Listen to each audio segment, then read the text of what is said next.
Pink colour के ये फूल कितने सुंदर लग रहे हैं और ये सारे फूल पिंक के डिफरेंट शेड्स में आते हैं और इस फूल का नाम है डायंथस स्वीट विलियम पिंक या कार्नेशन। ये सारे एक ही फैमिली के फ्लावर हैं। आज के इस वीडियो में मैं आज आपको डायंथस की सारी एस्पेक्ट डिस्कस करूंगी, तो जुड़े रहिए इस वीडियो के अंत तक मेरे साथ। Hello friends, welcome to Divya's green fingers. ये खूबसूरत फूल ना सिर्फ विंटर में खिलते हैं बल्कि ये बायनियल प्लांट है और कई सारी वैरायटीज तो इसकी पेरिनियल भी होती है, तो सालों साल आपके साथ चल सकती है। और ये फूल देखने में बहुत खूबसूरत लगते हैं। आप फ्लावर का डिस्क्रिप्शन अगर मैं करूँ तो देखिए, आप 5 पत्ती के ये फूल हैं और फ्रिल्स बने रहते हैं इसमें। बहुत खूबसूरत, ऐसा लगता है जैसे पेंसिल शेविंग जब हम करते हैं तो उसके बाद जो स्ट्रक्चर निकल कर आता है वही इस फूलों का स्ट्रक्चर है। देखिए आप, कितने सुंदर फूल है।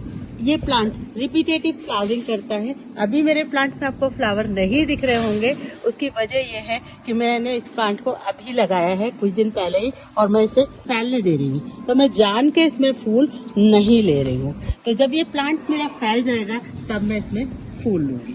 पौध से इस पौधे को मैंने लगाया था और पौध में लाई थी 2-2 इंच की 2.5 इंच की पौध थी और बहुत छोटी थी और लगाए हुए अभी 20-25 दिन मेरे को हुए हैं, 20 दिन। और ये देखिए आप, इसमें फ्लावरिंग आ रही है, पर फ्लावरिंग मैं इसमें लूंगी नहीं, मैं इसके फ्लावर्स को कट कर दूंगी क्योंकि अभी मेरे को इस पौधे को फैलाना है। तो सॉइल की अगर हम बात करें तो इसके लिए जो सॉइल मिक्सचर हमें चाहिए होता है उसमें हम लेते हैं 1 हिस्सा गार्डन सॉइल और 1 हिस्सा मैंने इसमें लिया था कोकोपीट, साथ में 1.5 हिस्सा मैंने इसमें कॉम्पोस्ट मिलाया था और कॉम्पोस्ट में मैंने गोबर खाद और वर्मी कंपोस्ट मिक्स करके मिलाया था। काफ़ी रिच सॉइल बनाई थी। इसके अलावा आप चाहें, आप इस्तेमाल करते हो तो आप 1 मुट्ठी 8 इंच के गमले के लिए बोन मील का इस्तेमाल कर सकते हैं। मैं नहीं करती इसलिए मैंने नहीं डाला था। इसकी सॉइल में जो सबसे इम्पॉर्टेंट फैक्टर है वो इसकी सॉइल को एल्कलाइन बनाना है और एल्कलाइन बनाने के लिए मैंने इसमें डाली थी 1 गमले की मिट्टी में 1 से 1.5 चौक। आप चौक डाल सकते हैं जो बोर्ड पे लिखी जाती है, या फिर आप डाल सकते हैं चूना, जो कि 1 चूने का ट्यूब, आजकल ट्यूब आते हैं मार्केट में, 1 गमले में आप 1 ट्यूब करीबन डाल दीजिएगा, आधा चम्मच चूना। तो उसकी वजह से इसकी जो सॉइल है वो उसके पौधे से न्यूट्रिशन अच्छे से लेगी, क्योंकि पौधे में मिट्टी बहुत इम्पोर्टेंट है। अगर पौधे को उसकी आवश्यकता के अनुरूप मिट्टी मिलती है तो वो पौधा अच्छे से ग्रो करता है। इसमें बहुत सारी फ्लावरिंग हो रही थी ऑलरेडी, ये देखिए शुरू हो चुकी थी जो मैंने कट की है। तो आपको अभी पौधे में फूल नहीं दिख रहे होंगे, उसकी वजह यही है कि मैंने इसकी फ्लावरिंग अभी मैं ले नहीं रही हूँ। एक और चीज कि इस पौधे की यदि वाटरिंग की बात करें तो पौधे को बहुत ज़्यादा पानी की ज़रूरत नहीं होती है, पर मिट्टी आपकी मॉइस्ट रहनी चाहिए। अगर देखिए आप, मैं अपनी मिट्टी को छू रही हूँ तो ये मिट्टी मेरी पूरी तरह से मॉइस्ट है, इसमें सॉगीनेस नहीं है। मिट्टी वैसे अगर निचोड़ूँ तो पानी नहीं निकल रहा है, लेकिन मिट्टी मेरी बहुत वेल ड्रेन्ड है और साथ में मॉइस्ट है। मॉइस्ट रखना जरूरी है, लेकिन मिट्टी को सॉगी नहीं होना चाहिए। अगर मिट्टी सूखेगी, स्पेशली जब फ्लावरिंग होती है तो मिट्टी सूखेगी, तब भी आपका पौधे में फ्लावरिंग उतनी अच्छे से नहीं होगी। तो मिट्टी को आप टच करके देखिएगा, मिट्टी मॉइस्ट रहनी चाहिए। अगर मॉइस्ट नहीं है तो वाटरिंग कीजिएगा। तीसरी बात है कि इसकी सनलाइट के बारे में। तो अभी जैसे विंटर का सीजन है तो विंटर में सनलाइट बहुत ज्यादा ऑलरेडी नहीं आती है, धूप बहुत तेज नहीं होती है, तो 6 घंटे की धूप आप इसे दीजिएगा, छत वगैरह पे रखिए, बहुत अच्छे से ये पौधे चलेंगे। तो 4 से 6 घंटे की धूप इनके लिए जरूरी है। अच्छा, गर्मी का जब सीजन आ जाए तब भी हम इसे बचाते हैं, तो गर्मी के सीजन में हमें इसे रखना है पौधों के बीच में, यहाँ की ह्यूमिडिटी मेंटेन रहे और टेम्परेचर थोड़ा सा लो रहे। पेड़ों के नीचे रख सकते हैं, छांव में रख सकते हैं, लेकिन सर्दी में आप इसे फुल सनलाइट में रखिएगा और गर्मी में आप इसे बचाने के लिए धूप से अलग किसी शेडी प्लेस पे रखिएगा, जहाँ पे इसे ब्राइट सनलाइट तो मिले लेकिन बहुत तेज धूप ना मिले। तेज धूप में ये पौधा बच नहीं पाएगा। मेंटेनेंस का जहाँ तक सवाल है, आप इसमें से जो बीट्स वगैरह निकलती है आप उन्हें हटा दीजिएगा। पौधा आपका क्लीन रहना चाहिए, साफ सुथरा रहना चाहिए, क्योंकि बीट्स आपके पौधों की अननेसेसरी एनर्जी लेती रहती है। एक और चीज कि इस पौधे को आप गर्मी में बचाने के लिए आप इसकी 2 तरीके से बचा सकते हैं। एक तो आप छांव में रख दीजिए जैसे मैंने आपको बताया, और दूसरी बात कि आप इसकी छोटी छोटी कटिंग्स लगा दीजिएगा। तो कटिंग्स जो होंगी वो जुलाई अगस्त तक प्रोपोगेट हो जाएंगी, उसमें जड़ें निकल आएंगे और पौधे आपके मल्टीप्लाई हो जाएंगे और बच भी जाएंगे। तो ये 2 तरीके होते हैं इस पौधे को बचाने के लिए।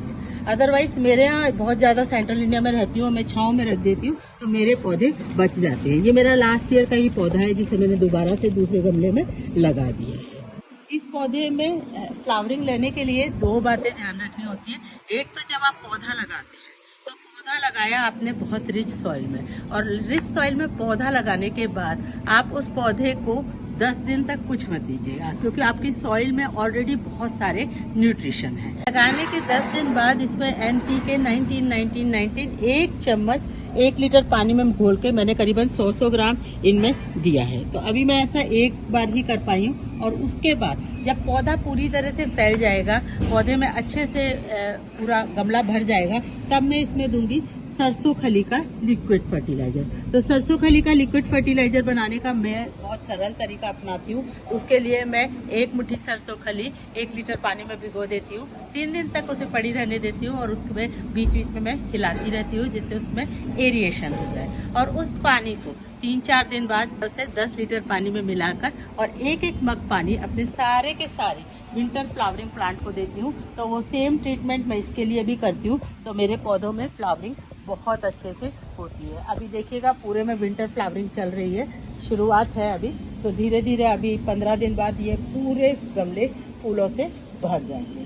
तो ज़्यादातर स्ट्रेस फ्री गार्डनिंग करने का मेरा तरीका यही है कि ज़्यादातर सभी प्लांट्स में जो फार्मूला अप्लाई हो जाए वो मैं लगाती हूँ। तो मैं भी अपने डायंथस के प्लांट को हर 10 दिन के अंतराल पे इसमें सरसों खली का लिक्विड फर्टिलाइजर देती हूँ, जिससे कि मेरे पौधे में फ्लावरिंग बहुत अच्छे से होती है। एक चीज इस प्लांट के लिए और मैं कहना चाहूंगी कि इस प्लांट में रिपीटेटिव फ्लावरिंग होती है, तो इसके लिए सबसे ज्यादा अच्छा है कि इसकी डेड हेडिंग आप करिए। और डेड हेडिंग आप सिर्फ ऊपर से इस तरीके से मत करिए कि ये ऐसे डेड हेडिंग करिए, नो। आप इसकी, मैं तो काफी हद तक इसकी स्टेम काट देती हूँ। ये देखिए नीचे तक मैं इसे काट देती हूँ। तो जब नीचे से काटूंगी तो इसमें से 2 ब्रांचेज और निकलेंगी और मेरी फ्लावरिंग ज्यादा होगी। और डेड हेडिंग इस प्लांट की करना इसलिए भी इम्पोर्टेंट है कि ना सिर्फ फ्लावर ज्यादा आएंगे, बल्कि इस प्लांट में आप डेड हेडिंग जब करेंगे तो इसमें क्या है, ये सेल्फ सीडलिंग फ्लावर है। सेल्फ सीडलिंग का मतलब ये है कि जैसे ही ये फ्लावर बड़ा होगा, मैच्योर होगा और आप उसे काटेंगे नहीं, तो उसमें और सीड प्रोड्यूस हो जाएंगे। तो सीड प्रोड्यूस हो जाएंगे तो एक तो पौधा फ्लावरिंग देना कम कर देगा, और दूसरी बात ये होगी कि उसमें से नीचे छोटे छोटे प्लांट्स निकल आएंगे। तो अभी हमें प्लांट्स नहीं लेने, अभी हमें लेनी है रिपीटेटिव फ्लावरिंग। तो उसके लिए बहुत इंपॉर्टेंट ये है कि हम इसकी डेड हेडिंग टाइम टाइम पे करते रहें। तो आपको मेरे पौधे में अभी फूल नहीं दिख रहे होंगे, बहुत कम फूल है। उसकी वजह यही है कि अभी मैं पौधे को फैलने दे रही हूँ। जब इस पौधे में अच्छी तरह से फैलाव आ जाएगा तब इसमें ऑलरेडी फूल आएंगे बहुत सारे। तो अभी महीने भर बाद आप इस पौधे को देखोगे, 20-25 दिन बाद, तो ये पौधा पूरा भरा हुआ दिखेगा और एक गुलदस्ते की तरह दिखेगा। अभी मैं वीडियो इसलिए बना रही हूँ क्योंकि अभी इस पौधे को लगाने का राइट टाइम है। आपको नर्सरी में ये पौधा बहुत आसानी से मिल जाएगा, थैली में भी मिल जाएगा, इसके अलावा इसकी सैपलिंग भी मिल जाएगी। अभी आप दोनों तरीके से लगा सकते हैं, क्योंकि ये जैसे मैंने बताया है कि बाइनियल पौधा तो है ही है, तो 2 साल आराम से फ्लावरिंग देता है। तो आप इस पौधे को ले आइएगा और लगा लीजिएगा। थैली से लगाना चाहते हैं तो थैली वाला 30-1 रुपये में आ जाएगा, और इसकी जो सैपलिंग आएगी वो 8-10 रुपये में आएगी। दोनों तरीके से आसानी से ये पौधा चल जाता है। अच्छा, इसमें फ्लावर बूस्ट करने के लिए मैंने आपको जैसा बताया कि डायंथस में फ्लावरिंग रिपीटेटिव होती है, तो आप इसको हर 10वें दिन के अंतराल पे या तो आप इसे दीजिएगा सरसों खली का लिक्विड फर्टिलाइजर। उसके अलावा अगर सरसों खली का लिक्विड फर्टिलाइजर आप नहीं बना पाते हैं, आपको बनाने में टाइम वगैरह नहीं मिलता है, तो आप इसको वर्मी कंपोस्ट दे सकते हैं। देखिए वर्मी कंपोस्ट बहुत अच्छी खाद रहती है, तो वर्मी कंपोस्ट का भी वैसे लिक्विड फर्टिलाइजर बनाया जा सकता है। नहीं तो आप इसकी मिट्टी को थोड़ी सी हल्की सी गुड़ाई कीजिएगा। हल्की सी गुड़ाई करने के बाद आप इसमें 1 मुट्ठी वर्मी कंपोस्ट ऐसे मिट्टी में मिला दीजिएगा, और उसके बाद इसमें कर दीजिएगा अच्छे से वाटरिंग। तो जब आप अच्छे से वाटरिंग इसमें करेंगे वर्मी कंपोस्ट देने के बाद, तो उसके बाद आप प्लांट में अच्छे से वाटरिंग कर दीजिएगा। तो ये प्लांट एनर्जी लेगा वर्मी कंपोस्ट से और फ्लावरिंग के आपको दिखाई देगी।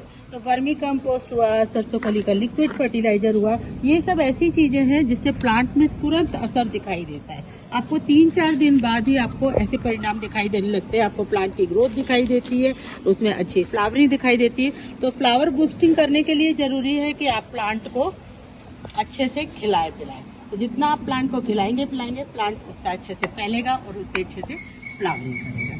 तो फ्रेंड्स, आई होप आपको मेरी टेंथस के बारे में दी गई जानकारी पसंद आई होगी। और अगर आपको मेरी दी गई जानकारी पसंद आई है तो इस वीडियो को लाइक कीजिएगा, कमेंट कीजिएगा, शेयर कीजिएगा और मेरे चैनल को सब्सक्राइब कर लीजिएगा। फ्रेंड्स, आप लोगों के कमेंट से ही हमें पता चलता है कि आपको किस तरीके के कंटेंट देखना पसंद है। तो कमेंट सेक्शन में अपनी महत्वपूर्ण राय जरूर लिखिएगा।